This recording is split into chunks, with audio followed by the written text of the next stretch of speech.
kalau bisa dibahasain awam, itu tuh apa dok? Yang ada di dalam gas air mata itu tuh? Sebenarnya dia bahan kimia yang sifatnya iritan. Jadi karena dia iritan oleh tubuh kita nih, dianggap sebagai sesuatu yang berbahaya gitu. Sehingga tubuh kita akan memberikan perlawanan. Dalam arti tubuh kita akan mau melindungi dirinya sendiri. Nah, bentuk perlawanannya inilah yang kemudian akan diterjemahkan sebagai gejala. Contoh,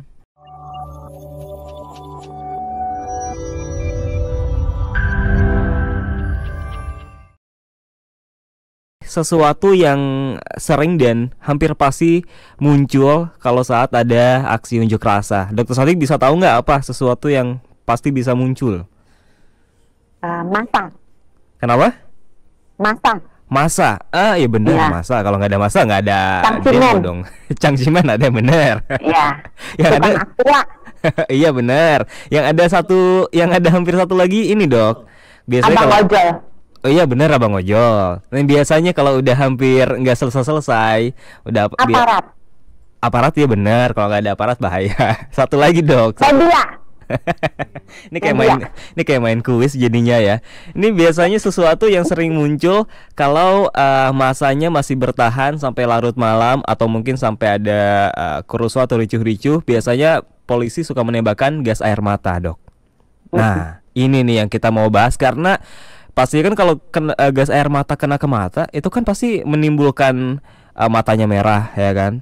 Iya. Terus juga kesehatan jadi terganggu lah ya, penglihatan terutama tuh dok, dan larinya juga bisa ke pernapasan juga ya. Betul. Nah, tapi Itu sebenarnya bisa kemana-mana itu. nah tapi sebenarnya sebelum kita lebih jauh lagi ngebahas soal dari sisi kesehatannya ya, saya pengen tahu dulu dong, sebenarnya kalau dari sisi kesehatan tuh ada definisinya nggak sih atau ada penjelasannya nggak sih soal apa sih itu gas air mata, kenapa disebut gas dok? Gas air mata. Mm-mm. Definisinya ya berarti ya. Iya. Nah, gas air mata walaupun namanya gas, sebenarnya dia bukan gas. Oh gitu. Iya. Sebenarnya apa? Sebagian besar gas air mata yang dipakai di Indonesia itu adalah jenisnya yang CS.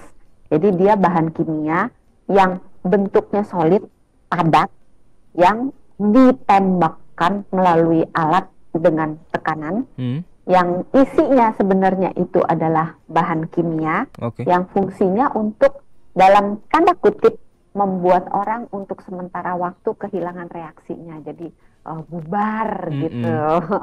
Nah, bahan kimia ini efeknya itu tidak mematikan dan biasanya hilang dalam waktu kira-kira 15 sampai 30 menit setelah orang yang terpapar itu menjauh dari sumber gas air mata dan membersihkan diri. Jadi gasnya ini sebenarnya isinya bahan kimia yang bentuknya padatan. Sebenarnya ada juga sih yang cair ya, gas yang kalau di Indonesia banyaknya yang padat, jenisnya yang CS. Kalau yang cair itu yang CN gitu. Nah, yang kita biasanya kalau singkatan itu kan berdasarkan nama zatnya kan, misalnya karbon monoksida gitu kan, CO gitu. Karbon dioksida CO2, C-nya karbon gitu, O-nya oksida, D-nya itu 2 gitu. Jadi CO2 gitu. Tapi kalau CS ini sebenarnya bukan singkatannya, tapi singkatan dari nama ilmuwan yang menemukannya. Itu namanya susah. Siapa emang? Biasanya kan Mas Wicak gitu ya. Ini namanya Corson and Stoughton. Maaf ya, yang punya nama kalau salah di spelling gitu ya. Itu ilmuwan dari mana dok? Ilmuwan dari Inggris kalau saya nggak salah. Dia yang menemukan senyawa atau bahan kimia yang akhirnya dipakai untuk gas air mata. Iya. Itu tapi tuh sebenarnya gas air mata ini nih udah nggak boleh dipakai pada perjanjian protokol Jenewa. Itu nggak boleh dipakai buat perang. Tapi entah mengapa diperbolehkan untuk menyelesaikan kerusuhan gitu, membubarkan, menenangkan, menanggulangi kerumunan yang dianggap berpotensi berbahaya. Artinya selain di Indonesia ini udah nggak dipakai atau gimana dok? Masih dipakai. Walaupun di perjanjian. Tapi tidak untuk berperang. Baik.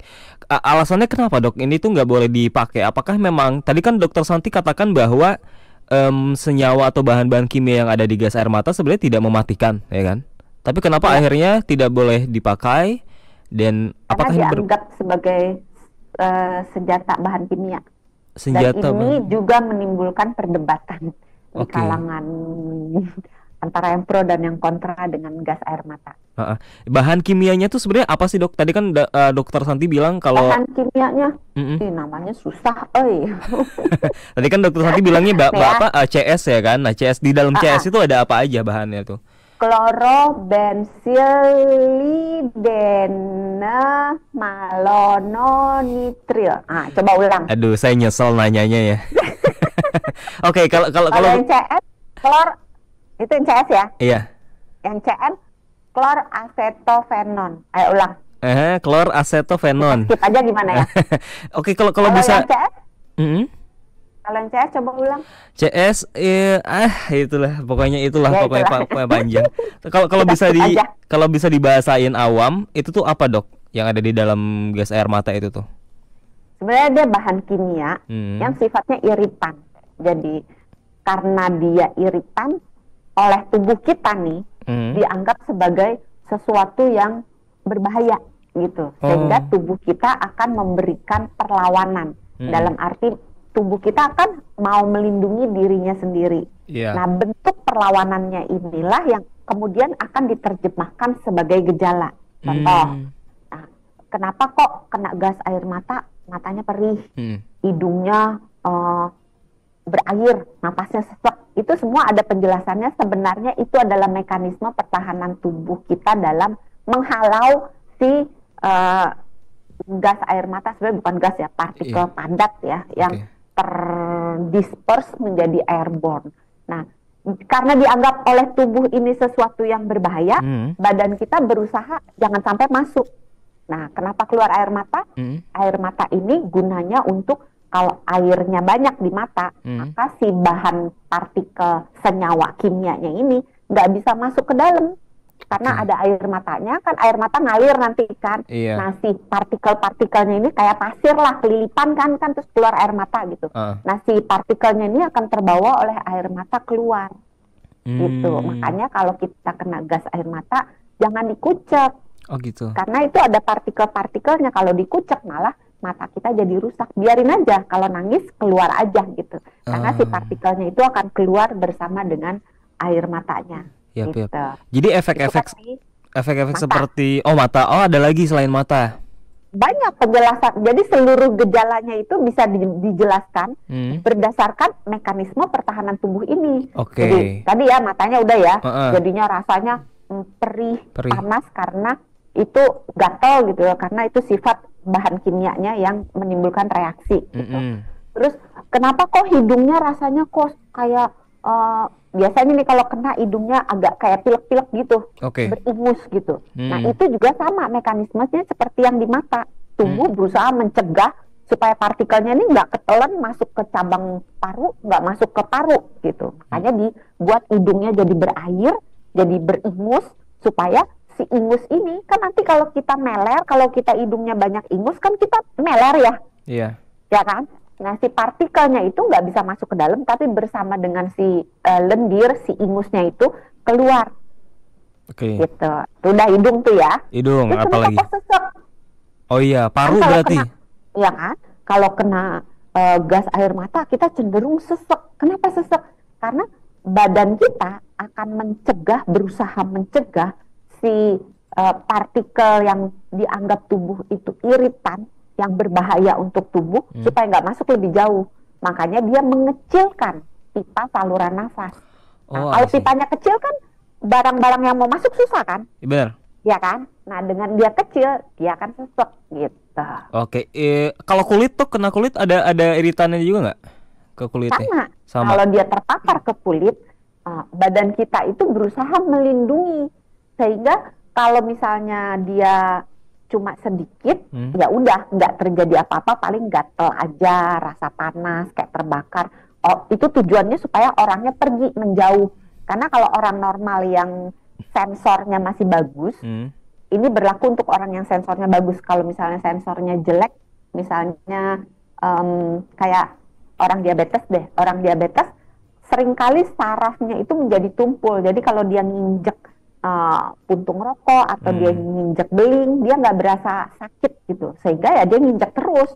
Tapi kalau orang yang sarafnya itu bagus, begitu ada sesuatu yang berbahaya dia akan pergi menjauh. Jadi kalau kita nginjek misalnya puntung rokok kan panas, otomatis kan kaki kita ngangkat kan, telapak kaki kita ngangkat kan, nggak mungkin kita nginjek terus gitu. Otomatis itu nggak usah disuruh tuh, otomatis gitu. Itu namanya debus kalau diinjek terus-terusan. Bener juga ya. Beling gitu ya, paku gitu, debus, kuda lumping juga tuh dimakan malah. Nah, kalau misalnya di kulit sama dengan menimbulkan bahan kimianya itu mengiritasi si kulit kita, maka bisa timbul reaksi yang menyebabkan kita pergi menjauh dari sumbernya itu.